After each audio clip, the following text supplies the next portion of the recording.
has become a matter of discussion, especially now. I believe you've been seeing recently what has been coming or surfacing on media in regards to very many things that is happening dubiously in our country, Uganda. We still continue to demand for all the political prisoners, Comrade Mubiro, all the other comrades who are illegally being detained by General Museveni and his few puppets in the security. We demand that they release our comrades unconditionally, because they've committed no any crimes than to stand for the truth, or than to support President Robert Kyagulanyi Ssentamu, or to support even a national unity platform. So we still have to continue pressuring and even exerting much more efforts than never before, so that our colleagues are released from prison, from wherever they're being detained. In a similar way, also, we keep demanding for Comrade Kajube Lumbwe, Fred Kajube Lumbwe. Yeah, we keep demanding for them that they be released, wherever he is, or wherever he's doing. We demand that he's released unconditionally, because now it's coming to almost 3 weeks that Fred Kajube Lumbwe is held behind bars without any clear reason, or without any clear justification. He has never been brought to court. He has been behind bars for a very long time now. According to human rights, to human rights stipulation, it's really violation of his rights, because you cannot keep somebody behind bars for all this long without letting them know the crime they've committed, or without properly charging them before courts of law. Me, I still even stated the other time, and I still repeat that. If I told you people in government, whatever say, government of Uganda or government of Turkey, if they say that Fred Kajube, Chemical Ali, has committed any crime, let them bring him formally before courts of law, and we meet there. We shall go with our lawyers. As government bring their lawyers, then we meet there, and yeah, according to what I'm getting is that tear gas has really flogged Nakaseke district, where the first lady, Babi Kyagulanyi, yeah, is here right now. Yeah, she is in Nakaseke, but tear gas has really flogged the venue. This is the impunity that we still talk about. Now, a woman, you really, it's really very shameful if you find a man shooting a tear gas canisters at a woman, just a woman. Yeah, that is what I'm hearing. And I saw on Ghetto TV that the first lady, Babi Kyagulanyi, is in Nakaseke district. Something like that, I think. Yeah, so tear gas is flogging the entire place. You find policemen shooting tear gas at Babi Kyagulanyi. He's very sarcastic and very kind if you to listen to a story from wherever you are. A man shooting tear gas at a woman who has not carried even any gun, or who has not even carried anything. A man shooting tear gas at a woman. You just understand that this is real stupidity and madness of the highest level. Because if at all you think that violence is the only way to solve anything on earth, then you are lost, really. We're in 21st century, my friend. If there is any differences that you cannot begin, using violence straight away. You must first of all use dialogue. Understand why that particular individual has gone to that particular place before starting to shoot tear gas or beating, flogging people, or even, you might find they've injured some people even there. You get it, they've injured people there.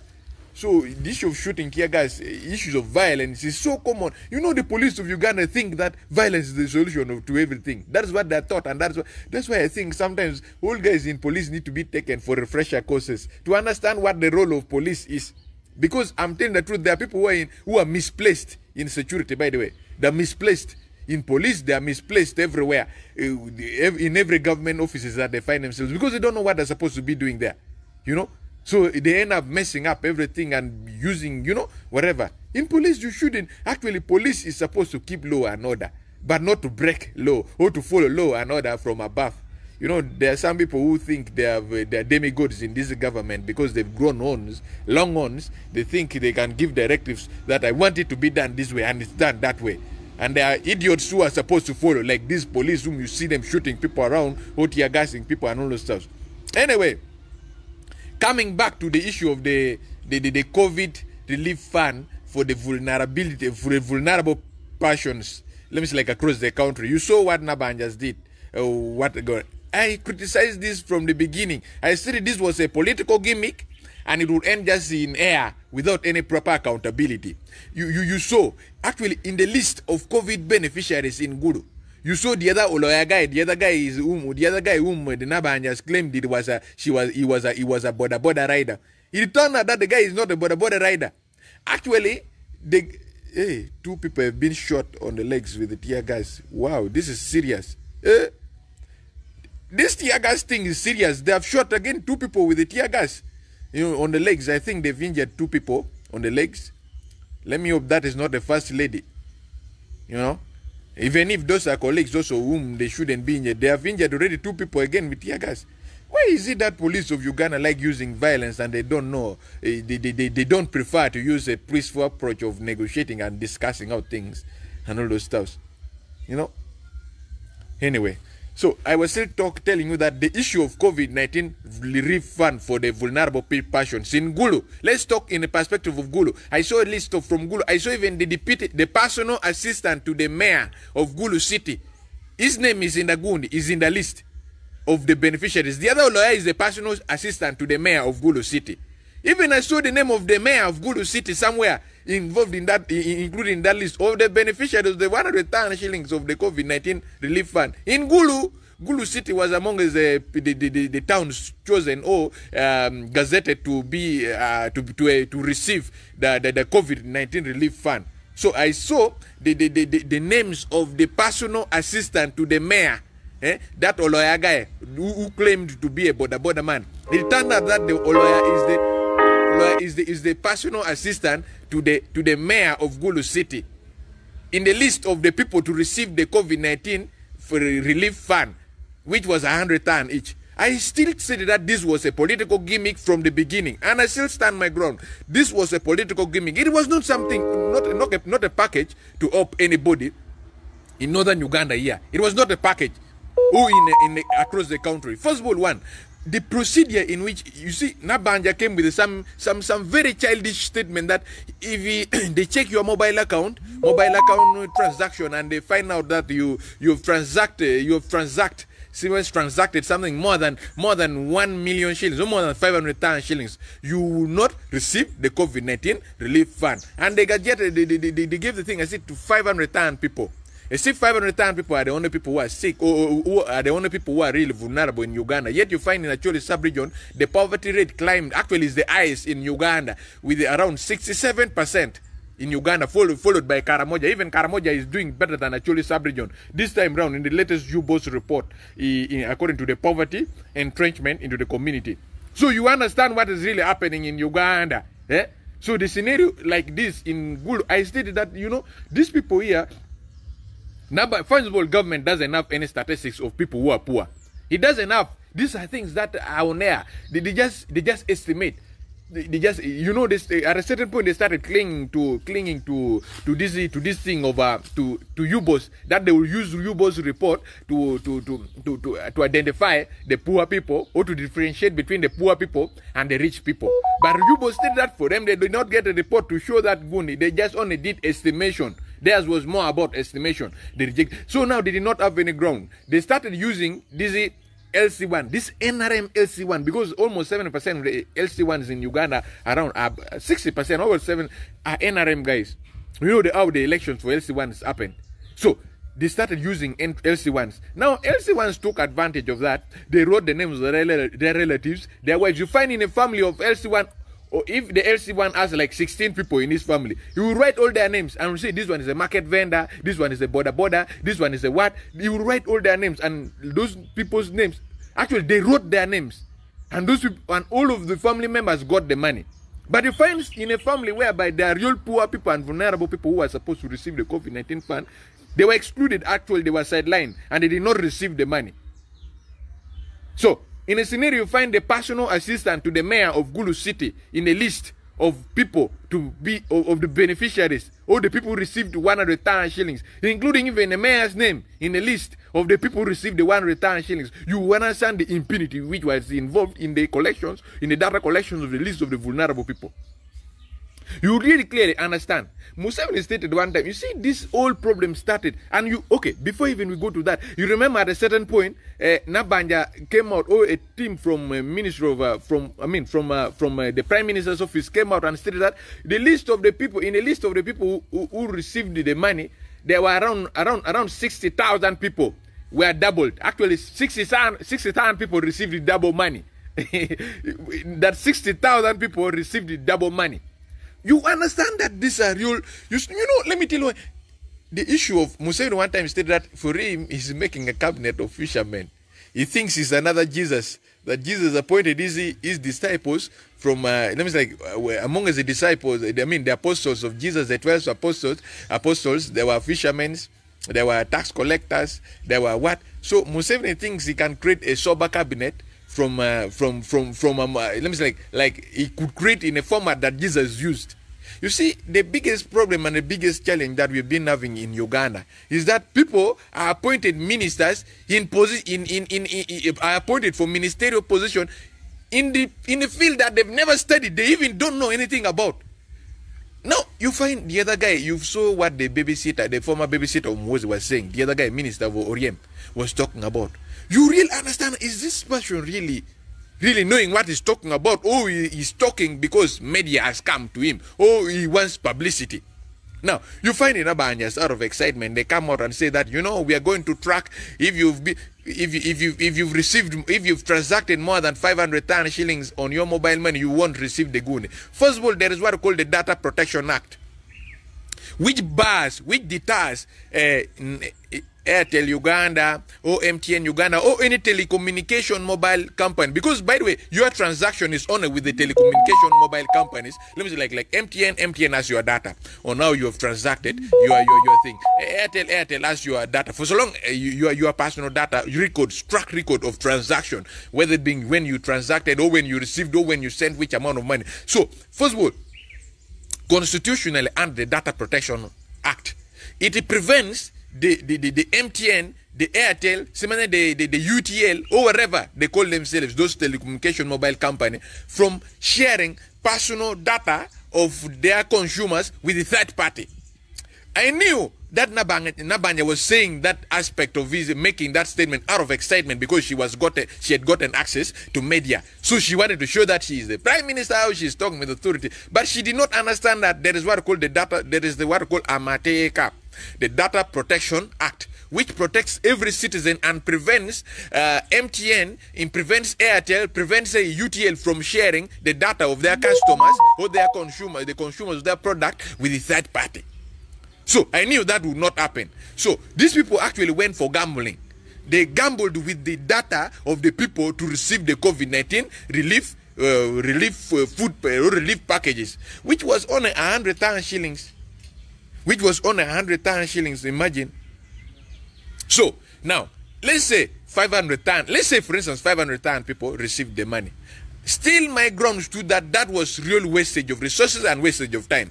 Because right now, as I speak, by the way, you need to understand one thing, that yesterday, according to what I got from some colleague of mine in the Ministry of Education and some other people with whom I've been judging, we find that over 1,000 schools right now, private schools, are on sale. Owners of over 1,000 private schools are selling their schools off to anybody who wants to buy, because the business has become unprofitable. Hey, First Lady is not safe. Babi Kyagulanyi is not safe in Nakaseke. You people, police of Uganda. If anything happens to that lady, you will understand there are some mad people on earth who just want to preserve their madness for other purposes. By the way, honestly speaking, if anything happens to that lady, you know, a man firing tear gas at a woman is very rare and is a very exceptional, unless that man is mad. First of all, it is very wrong for a man to lay his hands on a woman and beating a woman. Now you are shooting at a woman with the tear gas with a weapon. You are using a weapon against a woman. A weapon, a militaristic weapon made by the way to kill. Tear gas are weapons. It's a weapon. It's a category of weapon which can kill. You know, it has killed very many people. So you are using it against a woman.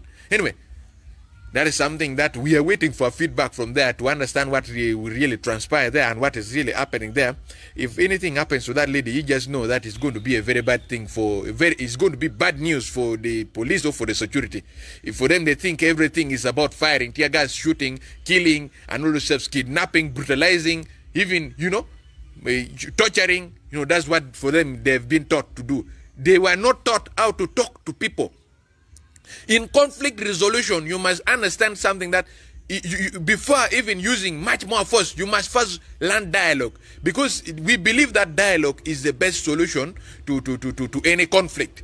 You know, dialogue is the best solution to any conflict. You can talk out your differences and come to a common page and agree on the modality on how things should happen, or things should transpire. But you don't just come from nowhere, begin shooting tear gas, pow, pow, pow. You begin shooting gun, pow, pow. You don't care where the gun is going.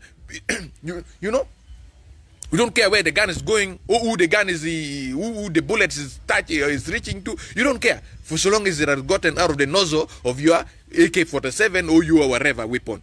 So that is very wrong. You see, I think it is important that even if tomorrow President Robert Kyagulanyi Ssentamu takes over leadership of Uganda, or any other person takes over leadership of Uganda, we must take our security forces for a refresher course. They must understand why they are police. They must understand why they are soldiers. Now we give you our weapons, you use it against us. We pay tax, you steal the way you want. Now, what do we do? What should we do? As citizens of this country, what should we do? We've tried to contribute and to build a nation. For you are there doing your own things. Appointing fishermen to be your ministers. Anyway, let me come to this Nabanja's thing. So, I'm still telling you that in this regards, things are messed up and things are complicated. Because these people here actually forged the names of the beneficiaries of the COVID-19, or the people they purport as vulnerable people. They forged the names. They did not go to ground, to grassroots to collect those lists. They got the names of the NRM cadres, for even if you are rich or you are not rich, and all those stuff. Because they did not have any evidence and any other thing to justify that this person is rich or this person is poor, they forged it. Now you find a scenario whereby the personal assistant to the mayor, who is paid government salary, by the way, is paid by government monthly, is paid by government monthly, over $1 million, is receiving COVID-19 vulnerable in Gulu City. You find the mayor himself is also in the list of the people who received the COVID-19 relief fund. You find some family members of the mayor, another political leader, Simanya LC1. You find the LC1 in Gulu City has paraded list of over 15 members of his families, of their families, to receive the money, the COVID-19 relief cash. That is what happened when we don't have a sober government. This government is not sober at all. They only work with the situation. They are just there. They work with a wave. They don't have any strategic plan on how to tackle certain. Now you wait and see what will happen in a near coming time when there's another crisis. Because I know COVID-19 is not going to go anytime soon, by the way. I still told you, you saw there is also another, the Black Death. The Black Death, the bubonic plague has broken in with over 50 people so far died with it in Congo, which is the neighboring country to Uganda. And according to what I hear, I'm not really sure of this, but I have gotten from some reliable sources that this thing was also could have also been detected in Lira, or could have been detected in Uganda, but I think they're just hiding it out. And also the bubonic plague. Many people do not know when I talk about this. These are things, there are worst pandemics that happen in the history of the earth or in the history of the world than what we are seeing right now. There are worst pandemics that happened before those days. There is what called the Spanish flu, the Black Death, the bubonic plagues, and there are very many pandemics that happened which even threatened to eradicate the entire world population. There was one which killed even 200. They said that by then the population of the world was around 400 million. It killed around 200 million people. You know. So the things worst things that happened that we pray they shouldn't happen at this time here. Actually, as we live now, it shouldn't happen. When that we have very reckless governments now, they know that there is already a problem in Congo. Instead of banning transport and movement in Congo, or establishing a very serious checkpoint and all those stuff at the border of any district border in Congo, in Uganda, they are quiet. Because by the way, Congo over 77 square kilometers from Zombo up to Koboko. If you have to go to map of Uganda, you will see how Congo, you know. So Congo is it becomes a very serious threat if at all there is a pandemic, a very serious pandemic, very worse than COVID-19. Many of you have not seen now the Black Death work. It's called the bubonic plague. It's also called the Black Death. It is very dangerous, more dangerous than the COVID-19 pandemic, and it is in Congo. And you see, let me tell you one thing. The more we have leaders who do not care about the interest or about the citizens of a particular country, the more we shall have problems after problems, and our problems won't end. Anyway, coming back to these things here of the COVID-19 package, me still told these hooligans, we advised the government. In a radio talk show, I was with the members of parliament, I was with what? We stated that now.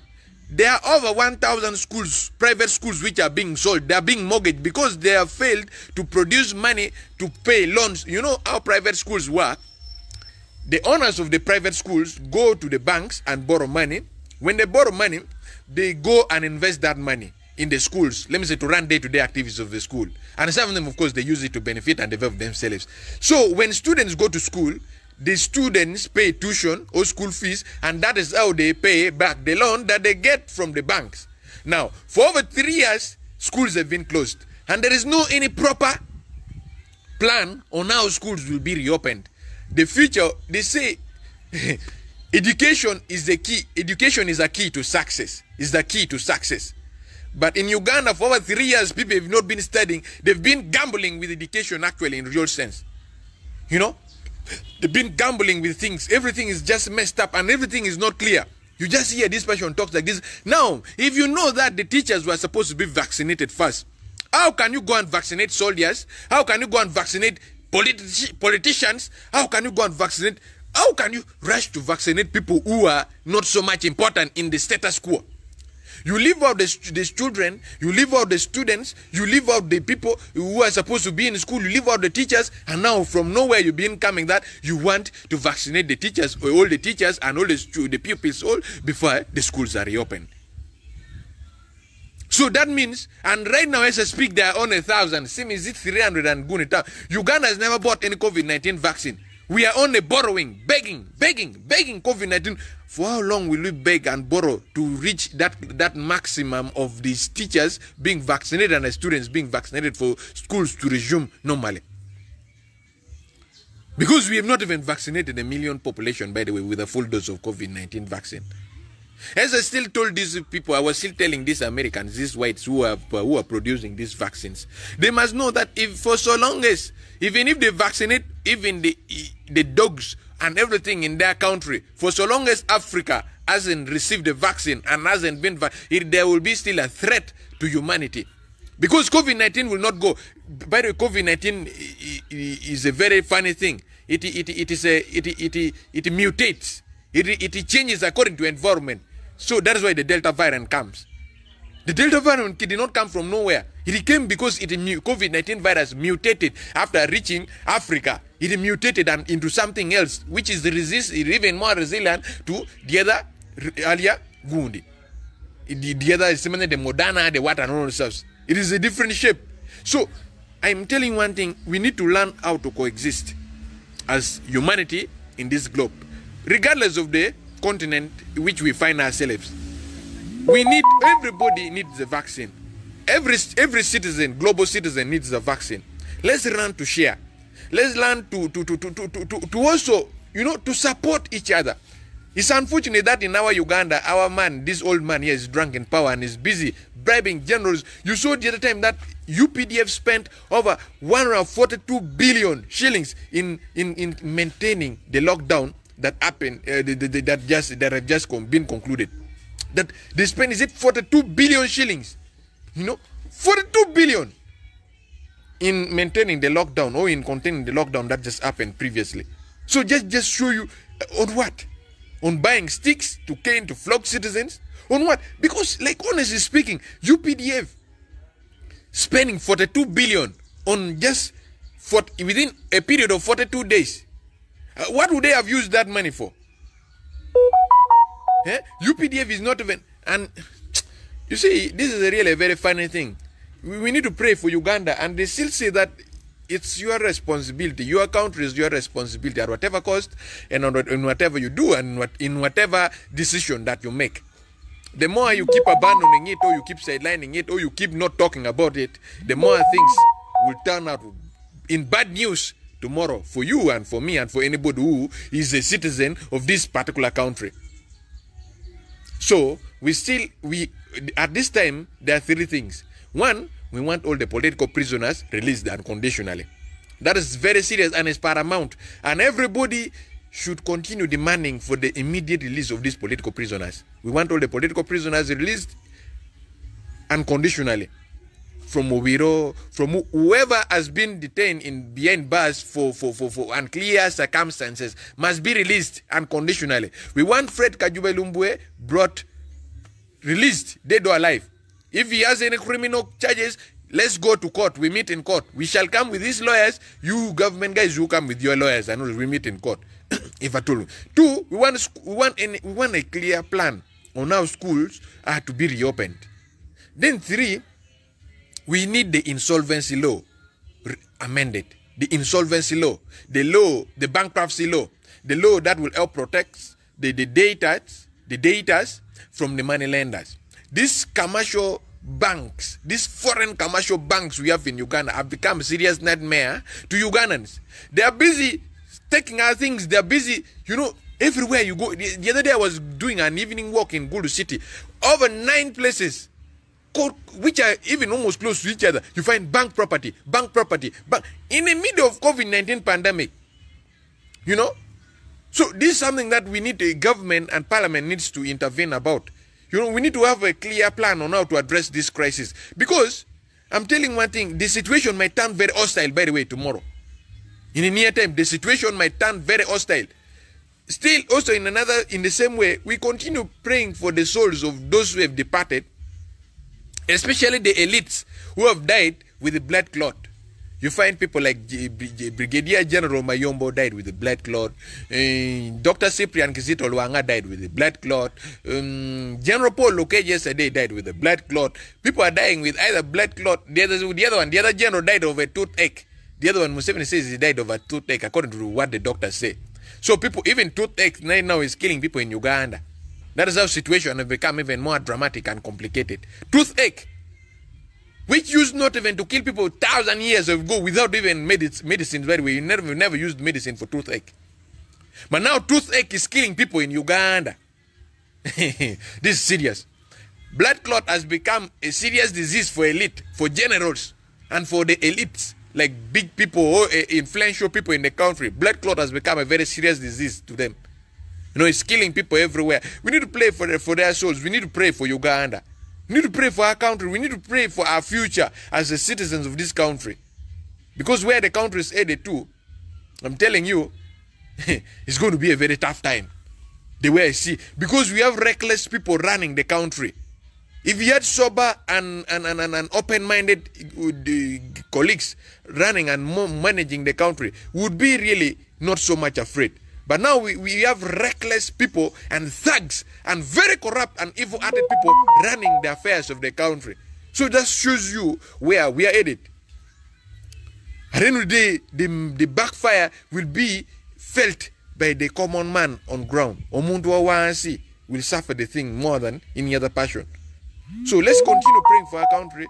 Let's continue praying for the First Lady, Babi Chagulanyi, wherever she is. I don't know what is happening to them in Nakaseke there. That is what I get from my chat, that there are people, they are being shot at with the tear gas canisters, or they are being bullied by policemen. Men. It's very rare to see, it's very funny to see a policeman shooting a tear gas canister at a woman. This is a very funny thing. So anyway, the key takeaway is that, one, we want the schools reopened and as soon a proper plan, or strategic plan, clear plans on how schools will be opened, brought so soon by the Minister of Education. She should sit down and think with that team on how things should be done. Otherwise, we shall begin even exerting much more pressure, by the way, on this. Issues of Polosesi by Polosesi, we are not going to understand it. We want a clear strategic plan on how schools will be reopened. Two, we want all the political prisoners, both from within and from without, who have been arrested for standing for the truth, released unconditionally. Three, we want an insolvency law amended by the Parliament of Uganda, such that the citizens of Uganda, or the debtors, are protected from the money lenders. Because this has become a very serious concern in the society. Actually, that should have been the holistic package that I was talking about, that the Nabahanjas and the Museveni should have thought about. It would be a better thing to amend the insolvency law than even to give money to anybody. Even the 100 tan, which did not even do anything, by the way, because the 100 tan cannot even pay rent for 1 month in Gulu. In Gulu, you find the cheapest houses at 80 or 90 tan, 100. That one for 1 month. For feeding, accommodation, and all stuff, it cannot. It did not even do anything. Actually, it couldn't do anything. So those are some of the things that I talk about, that I wanted to raise to you, and I wanted to share with you briefly in this live stream. I have to go to for a meeting, and see you sometime soon. Bye bye.